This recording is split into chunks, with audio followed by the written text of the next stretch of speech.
नमस्कार, स्वागत है आपका न्यूज इंडिया में। मैं हूं आपके साथ उमंग माथुर। आपको बता दें कि कोरोना वायरस संकट काल के बीच कल केंद्रीय कैबिनेट की प्रधानमंत्री आवास पर प्रधानमंत्री जी की अगुवाई में एक बैठक हुई, जिसमें कई महत्वपूर्ण फैसले लिए गए। उसमें सबसे ज्यादा महत्वपूर्ण फैसले कृषकों को लेकर लिए गए, जो कि हमारे देश के जो किसान हैं, बड़े लंबे समय से एक मांग चली आ रही थी। जब भी फसल की कटाई होती है तो फसल बेचने को लेकर कई सारी दिक्कतें हमारे देश के किसान फेस करते हैं, और उन्हीं सारी दिक्कतों को खत्म करते हुए अब एक कानून कल बना दिया गया है, जिसके तहत अब किसान अपने शहर में या अपने गांव में उगी फसल को देश में किसी भी हिस्से में बेच सकते हैं। एक बहुत बड़ा कानून भारत सरकार लेकर आई है। देश के किसानों के लिए एक बहुत बड़ा कदम है। अब किसान सिर्फ और सिर्फ अपने राज्य पे ही डिपेंड नहीं रह सकता, बल्कि वो अब पूरे देश में कहीं पर भी अपनी फसल को बेच सकता है। आपको बता दें कि सरकार ने किसानों की 50 वर्षों से चली आ रही मांगों को पूरा किया है। उन्होंने कहा कि आवश्यक वस्तु अधिनियम एपीएमसी अधिनियम में किसान हितैषी सुधार किए गए। केंद्रीय मंत्री ने बताया कि कृषि उत्पादन की कोई किल्लत नहीं है और इसीलिए ऐसे समय बंधन डालने वाले कानून की जरूरत नहीं थी। प्रकाश जावड़ेकर ने भी कहा कि किसान अब कहीं भी अपना उत्पादन बेच सकेगा। किसानों को ज्यादा दाम में अनाज बेचने की अब अनुमति भी मिली है। उन्होंने कहा कि कॉमर्स एंड इंडस्ट्री को लेकर भी कई निर्णय लिए गए। उधर मोदी सरकार के एपीएमसी यानी कृषि उपज वाणिज्य एवं व्यापार अध्यादेश 2020 को मंजूरी मिलने के बाद विपक्षी नेता लगातार सरकार पर हमला कर रहे हैं। ऑल इंडिया मजलिस-ए इत्तेहादुल मुस्लिमीन के अध्यक्ष असदुद्दीन ओवैसी ने इसका विरोध किया है और राज्यों के अधिकारों में इसे कटौती करने वाला एक अध्यादेश बताया। उन्होंने मोदी सरकार पर अध्यादेश का दुरुपयोग करने का भी आरोप लगाया। उन्होंने ट्वीट कर कहा कि केंद्र सरकार एक बार फिर से राज्यों की शक्तियों को छीनने के लिए ऑर्डिनेंस का दुरुपयोग कर रही है। आपको बता दें कि किसानों से लेकर देश में निवेश तक और किसानों से लेकर उद्योग जगत तक केंद्रीय कैबिनेट ने कल 6 बड़े फैसले लिए हैं। आपको बता दें कि किसानों के लिए एक बहुत ही अहम, एक ऐतिहासिक कानून बनाया, और इस कानून के तहत अब किसान पूरे देश में कहीं पर भी अपनी फसल बेच सकेगा। एक राष्ट्र एक बाजार की नीति को मंजूरी मिल गई है, या फिर हम इसे ये भी कह सकते हैं कि वन नेशन और वन एग्री मार्केट कानून को मंजूरी मिली है। कोई भी कहीं से भी कृषि के उत्पाद अब खरीद सकता है, बेच सकता है। किसानों और देश में निवेश को लेकर इस बैठक में अहम फैसले लिए गए। लेकिन वहीं केंद्र सरकार का एक अध्यादेश आया है, केंद्र सरकार का फैसला है, तो जाहिर सी बात है कि विपक्ष भी हमला जरूर करेगा, और इसी के तहत असदुद्दीन ओवैसी ने केंद्र सरकार पर हमला किया है। उन्होंने इसे केंद्र सरकार का राज्य सरकार के अधिकार छीनने वाला कानून बताया है। उन्होंने ट्वीट कर कहा कि केंद्र सरकार एक बार फिर से राज्यों की शक्तियों को छीनने के लिए इस ऑर्डिनेंस का दुरुपयोग कर रही है।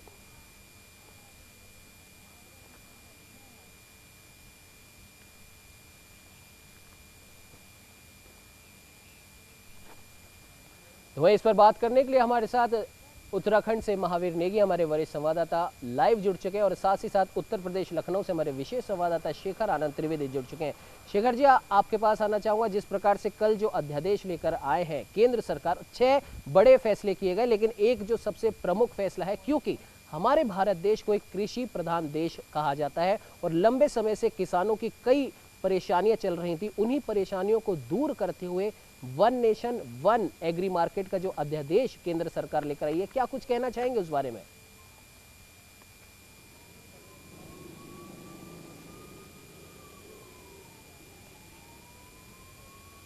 जी शेखर जी, आप तक आवाज आ रही है मेरी? हाँ जी, मेरी आवाज आ रही है? जी बिल्कुल, बताइए शेखर जी।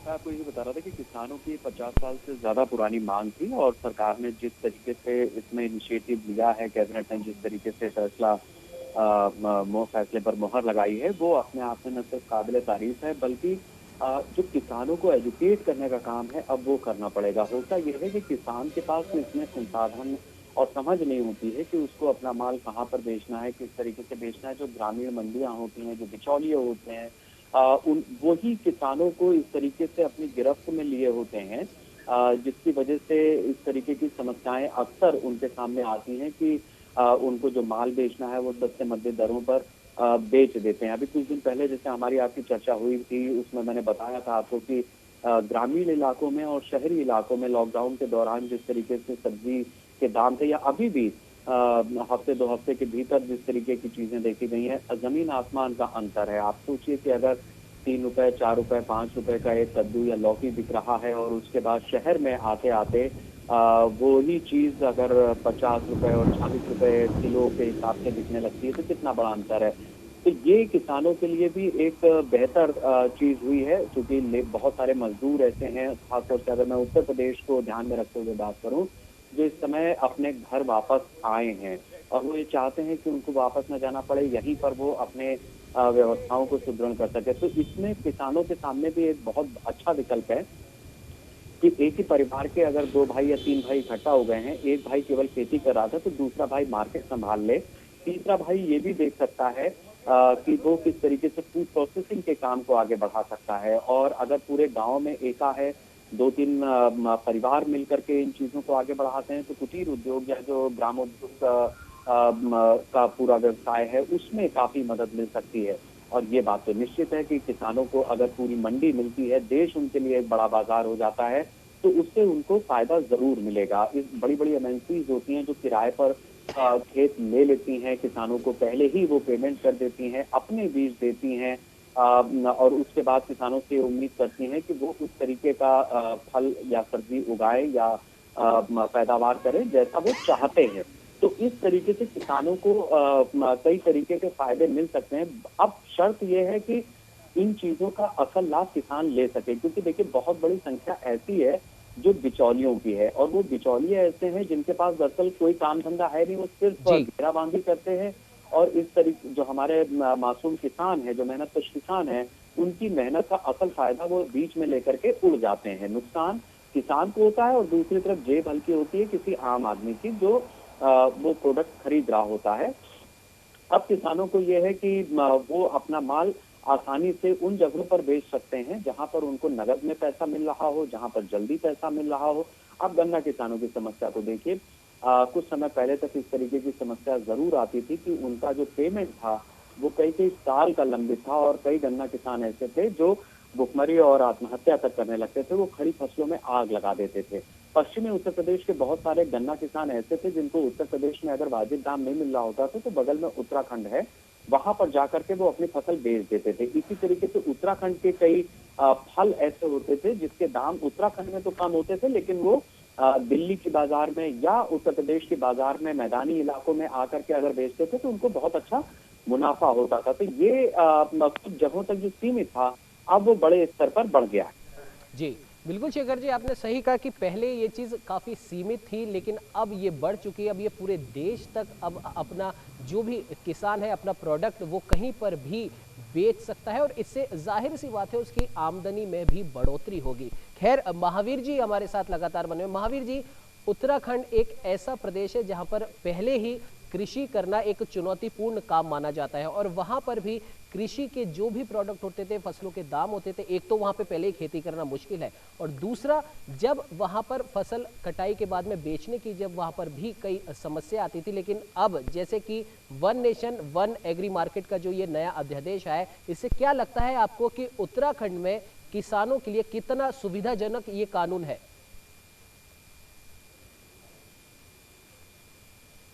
बिल्कुल जाहिर सी बात है उमंग कि अगर हम मौजूदा परिस्थिति में इस फैसले को देखें तो कहीं ना कहीं बहुत दूरगामी इस फैसले के परिणाम आने वाले हैं, क्योंकि आज की स्थिति में हम ये देख रहे हैं क्योंकि हर तरफ जो व्यक्ति है वो घर की तरफ भाग रहा है, अपने जो पारंपरिक व्यवसाय है उसकी तरफ भाग रहा है। और हमारे देश को, भारत को वैसे भी कृषि प्रधान देश कहा जाता है, और ये माना जाता है कि हमारे यहाँ पर कृषि बहुत बड़ी संख्या में लोग करते थे। हालांकि बीच में ये देखने में आया कि धीरे धीरे लोग इससे विमुख भी होते रहे, लेकिन मौजूदा समय की मौजूदा परिस्थितियों में ये माना जा रहा है कि लोग घरों की तरफ मूव कर रहे हैं। और ऐसे में किसानों को जिस तरह की बड़ी सौगात मोदी सरकार ने दी है वो आने वाले समय में काफ़ी महत्वपूर्ण साबित होगी और बहुत ही ज़्यादा फायदेमंद साबित होगी। और अगर मैं उत्तराखंड की बात करूँ तो उत्तराखंड में भी लोग बहुत बड़ी संख्या में वापस आए हैं, और उत्तराखंड में कृषि के साथ साथ अगर हम बात करें तो दूसरे जो पारंपरिक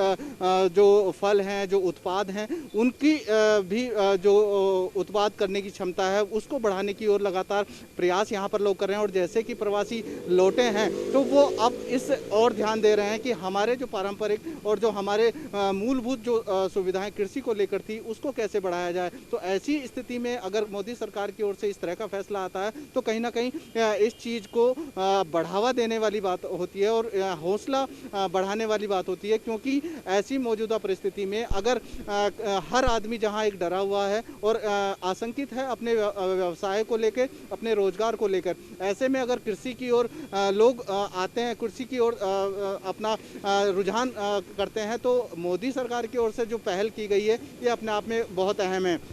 उमंग, अगर मैं उत्तराखंड की बात करूं तो उत्तराखंड में मोदी सरकार की तरफ से जो पहल की गई है ये आने वाले समय में एक बहुत दूरगामी फैसला ये होने वाला है, क्योंकि अब किसान सिर्फ अपने क्षेत्र तक सीमित नहीं रह गया है।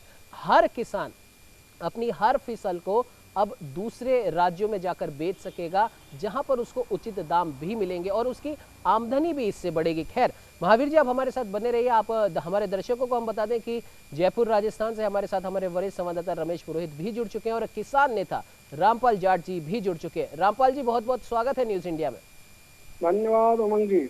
जी रामपाल जी, कल मोदी सरकार का ये जो फैसला आया है one nation one agri market का, यानी कि अब किसान सिर्फ अपने राज्य तक सीमित नहीं रह गया है, अब वो पूरे देश में अपनी फसलों को बेच सकेगा।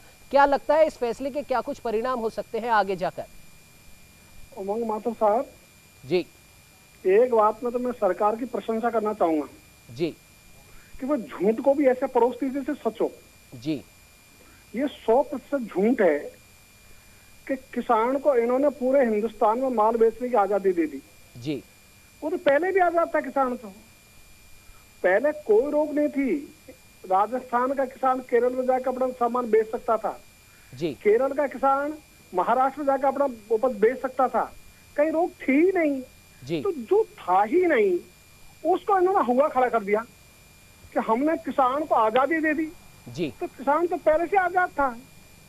दूसरी बात मैं कहना चाहूंगा, ये निर्णय किसानों के पक्ष में नहीं है। जी, इसमें छोटे व्यापारी किसान दोनों मारे जाएंगे।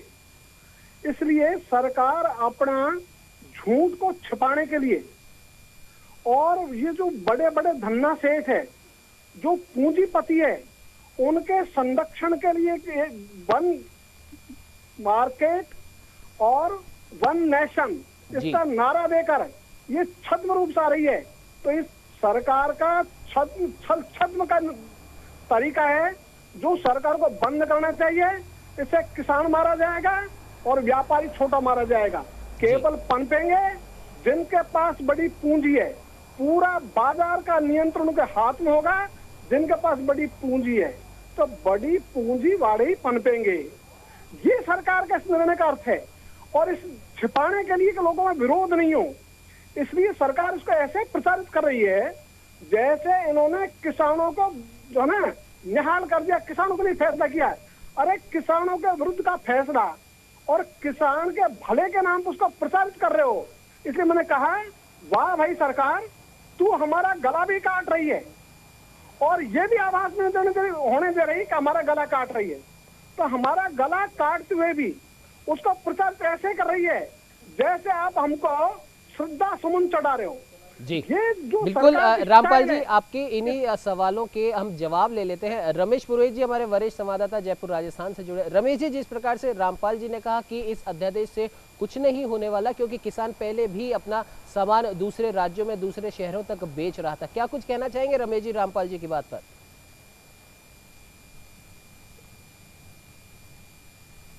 बात उनकी भी सही है, अपनी जगह पे वो बिल्कुल ठीक है, लेकिन नरेंद्र मोदी ने किसानों से एक वायदा किया था 2022 तक उनकी आय को दुगुना करना है। तो ये उसकी दिशा में बढ़ता एक कदम है। और अभी हमारे साथी ने ये बताया कि 50 सालों से किसानों की ये मांग थी कि उन्हें अपनी उत्पाद को जो है अपनी जो राज्यों की जो सीमाएं हैं उससे बाहर जो है विक्रय करने की जो है सुविधाएं उपलब्ध की जाए। अमूमन होता यह है कि राजस्थान का जो किसान है वह केरल, कर्नाटक, आसाम तक अपना उपज किस तरह से भेजेगा, इसकी कोई पुख्ता, पहली बात तो व्यवस्था और फायदे का सौदा भी नहीं होता था। लेकिन अब जबकि किसानों की इनकम को डबल करने का जो तरीका है उसमें यह कहीं न कहीं ये एक अच्छा कदम माना जा सकता है कि अब किसान अपने खेत में उन चीज़ों का भी उत्पादन कर सकता है जो अन्य राज्यों की डिमांड बन सकती है। साउथ की अगर बात करो तो साउथ में भी जो है खान पान की जो विविधता है, और ये पूरे हिंदुस्तान की एक खूबसूरती है कि यहाँ जो डाइवर्सिटी जो दिखाई देती है उसी में ही एकता का जो दर्शन उभर करके सामने आता है, और किसान इसको भली भांति पूरा कर सकता है कि अन्य राज्यों में, राजस्थान में तो वो अपना जो है प्रोडक्ट को बेचता ही है। अगर मान लो क्या कहना चाहिए आपका, उदयपुर का अगर कोई किसान अगर है तो वो बीकानेर साइड में, गंगानगर का है तो वो जैसलमेर साइड में, इस तरह से उत्पाद इधर उधर होना या अपने राज्यों की सीमाओं तक तो ठीक लगता है, लेकिन जब आप राज्यों की सीमाओं को क्रॉस करके दूसरे जो प्रदेशों में रहने वाले लोगों के खान पान के अनुसार अगर आप प्रोडक्ट पैदा करते हैं और उसका अगर डिमांड और सप्लाई वहाँ पर अगर आपको ठीक लगती है तो ये किसानों के लिए भी एक फ़ायदेमंद हो सकता है कि वह उनकी क्या कहने चाहिए आचार खान पान के अनुसार वह अपनी चीज़ों का उत्पाद करे, ताकि जो परंपरागत उसके जो उत्पादन के जो साधन है, अनाज जो वो उत्पादित करता है वो तो चलेगा ही, लेकिन उसके साथ में अगर आपके खेत में थोड़ी सी अगर ज़मीन बच जाती है और मौसम के अनुकूल वहाँ का प्रोडक्ट भी वो यहाँ उत्पादित करके उनकी डिमांड और सप्लाई में भी अगर एक क्या कहने चेन बन सकता है सप्लाई चेन में, तो फ़ायदे का ही सौदा है। लिहाजा यह जो अध्यादेश जो जारी किया है या कैबिनेट का जो ये फैसला है वह लॉन्ग टर्म में जाकर के किसानों के लिए फायदे का सौदा बनने की दिशा में एक कदम कहा जा सकता है। बिल्कुल रमेश जी, आपने सही कहा कि अगर हम आगे देखें कि इस अध्यादेश के आगे जाकर क्या कुछ दूरगामी परिणाम होंगे, इस नाते इस फैसले को सही ठहराया जा सकता है। हालांकि रामपाल जी ने भी कहा कि पहले से ऐसी व्यवस्था थी तो इस अध्यादेश में ऐसा कुछ नया नहीं है, सिर्फ और सिर्फ हमारे देश के किसानों को यहाँ पर धोखा दिया गया है। शेखर हमारे साथ लगातार बने हुए। शेखर, हालांकि समय कम है लेकिन फिर भी बहुत कम शब्दों में, जैसा कि रामपाल जी ने भी कहा, किसान नेता हैं राजस्थान के, उनकी बात पर क्या कुछ कहना चाहेंगे आप? उमंग, ऐसा है कि अगर समय कम पड़ रहा है तो मेरा अनुरोध है कि आप थोड़ा सा समय बढ़ा लीजिएगा, क्योंकि बहुत जरूरी है इस समय। आप दो तीन चीजों को मैं रामपाल जी से भी पूछना चाहूंगा, वो किसानों के नेता हैं और जिस तरीके से उन्होंने बात रखी है कोई दिक्कत नहीं है उसमें। मैं पत्रकार होने के नाते और एक आम नागरिक होने के नाते और साथ साथ एक कृषक का बेटा होने के नाते भी ये सवाल रामपाल जी से रखना चाहता हूं और उन तमाम लोगों से रखना चाहता हूं जो किसानों के नेता हैं। मेरा सवाल सीधा सा है कि आपके हिसाब से मान लीजिए किसी के पास 1-2 एकड़ जमीन है, वो अगर 100 किलोमीटर दूर जाकर के अपनी फसल को बेचता है तो फिर वो कैसे तगादा करेगा, क्या नहीं करेगा। ये रामपाल जी का एक बेसिक प्लेटफॉर्म है अपनी बात को रखने का। दूसरा, इससे आगे जब वो बढ़ते हैं तो वो ये कहते हैं कि जो बड़े व्यापारी हैं वो एक सीजन में अपनी फसल को रख लेंगे खरीद करके किसानों से, और उसके बाद मौके मौके पर वो उसको अलग अलग दामों पर बेचेंगे और तगड़ा मुनाफा कमाएंगे और किसान वहीं का वहीं रह जाएगा। जो पूंजीपतियों की उन्होंने बात की, जितना मैं समझ पाया हूं रामपाल जी जो कहना चाह रहे थे। दो चीजें। तीसरी चीज ये है कि उनके हिसाब से सब कुछ बाजार के हवाले हो जाएगा, सरकार का कोई नियंत्रण नहीं रह जाएगा इस पूरी व्यवस्था पर जो सरकार ने फैसला लिया है। देखिए, अब मैं आपको 2-3 चीजें बताता हूं और फिर रामपाल जी से सवाल रखूंगा। जी, जो सरकार, जब मोदी सरकार बनी उसने एक तो ऑनलाइन मंडी की शुरुआत की। मतलब उत्तर प्रदेश का जो किसान है वो महाराष्ट्र की मंडी में बेच सकता है, महाराष्ट्र वाला केरल में बेच सकता है, बिल्कुल ठीक बात है, वो ऑनलाइन व्यवस्था थी। अभी इन्होंने क्या किया है कि आवश्यक वस्तु अधिनियम जो था उसमें कुछ फसलें ऐसी थी जिसको उस दायरे से इन्होंने बाहर कर दिया है। अब वो चीज भी हमें समझनी होगी। वो चीज क्या है? जैसे प्याज है, तेल है, तिलहन है, आलू है, इसे आवश्यक वस्तु अधिनियम से बाहर कर दिया है। इसका मतलब ये है कि किसान की जो फसल है वो जो सरकार स्टॉक करने को या सरकार के नियंत्रण में रहती थी वो चीज उस दायरे से बाहर हो जाएगी। अब सवाल मेरा यहाँ पर रामपाल जी से ये है कि रामपाल जी, अगर बाजार खुलती है तो बहुत अच्छी बात है, मैं आपसे ये समझना चाहूंगा कि उस छोटे किसान, वो ठीक बात है कि एक छोटा किसान 100 किलोमीटर दूर नहीं जा सकता है, लेकिन आपके राजस्थान में भी बहुत सारे लोगों ने घर वापसी की होगी इस लॉकडाउन में। क्या ये संभव नहीं है कि ऐसे छोटी जोत के किसानों में जो उनके परिवार के लोग आए हैं वो जमीन से अपने घर का खर्च नहीं चला पाएंगे? उन्हीं में से आप लोग आदमियों को लगाइए, उनको सिस्टम समझाइए, और 100 क्या 200 किलोमीटर दूर जाकर के भी अगर अनाज बेचना पड़ता है, वो फल बेचना पड़ता है, सब्जी बेचनी पड़ती है और दाम अच्छे मिलते हैं तो कोई दिक्कत नहीं है। हफ्ते भर के लिए एमएनसी वाला जाता है एक मीटिंग करने के लिए दिल्ली में और वो करोड़ों रुपए खर्च करके लाखों रुपए का बिल कंपनी को पेश कर देता है। ये सहकारी तरीके से किसानों के बीच में इस तरीके की व्यवस्था हमारे किसान नेता क्यों नहीं पैदा करते हैं? देखिए, किसान कभी आगे नहीं आएगा अगर आप उसको जागरूक नहीं करेंगे, आप उसके वास्तविक लीडर नहीं बनेंगे। तो रामपाल जी, मैं आपसे अनुरोध करना चाहूंगा और आप जैसे बहुत सारे नेताओं से अनुरोध करना चाहूंगा कि किसानों को कॉर्पोरेट जगत समझाइए। आप भाई, वो जाएगा किसी मत रुके 5 स्टार होटल में, लेकिन वो किसी धर्मशाला में, वो किसी होटल में ऐसे में रुक सकता है जहां पर 100 रुपए 200 रुपए प्रतिदिन का होता है। अगर वो हफ्ते भर रुकता है, उसके 1000 रुपए खर्च में आते हैं, वो सहकारी समिति वापस करे। लेकिन आप ये सोचिए, जब वो लौट करके आएगा, उन छोटी जोत के किसानों का भी 2-2 कुंटल 3-3 कुंटल माल लेकर के भी गया है, जो बन गया 50-100 कुंटल ट्रॉले में या ट्रक में, तो उसका दाम जब किसानों को मिलेगा, उस आदमी को भी रोजगार मिलेगा और उन किसानों को भी मिलेगा। सर, ये सिस्टम बनाना पड़ेगा। हर चीज सरकार नहीं करेगी और सरकार के भरोसे पर हम उसके फैसलों की आलोचना और समालोचना तो कर लेंगे, लेकिन एग्जीक्यूट हम ही को करना पड़ेगा। उसके हमारी ताकत इतनी होनी चाहिए कि हम सरकार को कह सकें, जैसे फिक्की और बाकी सब एसोचैम बैठ के कहते हैं, किसानों के साथ भी बैठ करके वो कहें, किसानों की जेब में सरकार कभी पैसा नहीं डालेगी। सर, 17 रुपए से चीनी 32 रुपए 34 रुपए हो गई थी शरद पवार के समय पे। कोई यूपीए का काल था, वो कांग्रेस की सरकार थी, तब भी हमारे देश में कोई आम आदमी मध्यम वर्गीय रोया जरूर कि भाई 17 रुपए की चीनी 34 रुपए में हो गई। लेकिन क्या आप बताइए कि गन्ना किसानों की हालत सुधर गई? मिल मालिकों ने ही फायदा कमाया, उसका मोटा पैसा कमाया। अदालत का एक सिंडिकेट है, वकीलों का एक सिंडिकेट है जो इनकी लड़ाई अदालत में लड़ता है, सुप्रीम कोर्ट उसका आर्डर देती है और किसानों को, गन्ना किसानों को भुगतान होता है। तो सर, हम लोग आंखें रखते हैं, ये सिस्टम हमें भी समझ में आता है, हम पत्रकारों को भी समझ में आता है, लेकिन सवाल इस बात का है कि नेक्सस अगर पैसे से बने हैं तो उसको तोड़ने के लिए भी इनके मुंह में अनाज देना बंद कर दीजिए। ये बिलबिलाएंगे भूख से तो इनके पैसे अपने आप, इनकी पैसे की भूख भी खत्म होगी और असली भूख जागेगी। रामपाल जी, बिल्कुल शिखर, आपने सही कहा। और दूसरी सबसे बड़ी बात है, अभी ये अध्यादेश आया है और जाहिर सी बात है कि केंद्र सरकार जो अध्यादेश लेकर आई है, विपक्ष तो उसका विरोध करेगा ही। और इस अध्यादेश के आगे क्या कुछ दूरगामी परिणाम होते हैं, कितना इससे नुकसान होता है, कितना फायदा होता है, अभी ये अध्यादेश आया है, आगे देखते हैं। और आपका सवाल भी बहुत उचित है कि जो किसान नेता हैं, पूरे देश भर में जो किसान नेता हैं, उनको भी अब किसानों को ये समझाना पड़ेगा, कॉरपोरेट जगत कैसे काम करता है ये समझाना पड़ेगा, ताकि किसान अपने परंपरागत तरीके से आगे बढ़े और एक कॉरपोरेट तरीके से, ऑनलाइन तरीके से अपनी फसलों को बेच सकें और आगे जाकर उनकी भी आर्थिक स्थिति अच्छी हो सके। फिलहाल आप सभी का हमारे साथ जुड़ने के लिए बहुत बहुत धन्यवाद। और देखने वाली बात यह है कि केंद्र सरकार का ये जो एक महत्वपूर्ण अध्यादेश आया है किसानों के हित में, कि अब किसान कहीं पर भी जाके अपनी फसल बेच सकता है। एक तो अब उससे किसानों को ये बल मिलेगा कि वो परंपरागत कृषि को छोड़ के, अगर उनके पास जमीन का कोई एक टुकड़ा बच जाता है तो उस पर कोई और ऐसी कृषि वो कर सकते हैं जो किसी दूसरे राज्य में उपयोग में लाई जाती है, उसको वो ऑनलाइन तरीके से या खुद जाकर वहां पर बेच सकते हैं। वन नेशन वन एग्रीमेंट अध्यादेश आगे जाकर किसानों के लिए कितना फायदेमंद साबित होता है, कितना नुकसानदेह होता है, ये तो आने वाला वक्त ही बताएगा। फिलहाल इस बुलेटिन में इतना ही। आप बने रहिए हमारे साथ और देखते रहिए न्यूज़ इंडिया।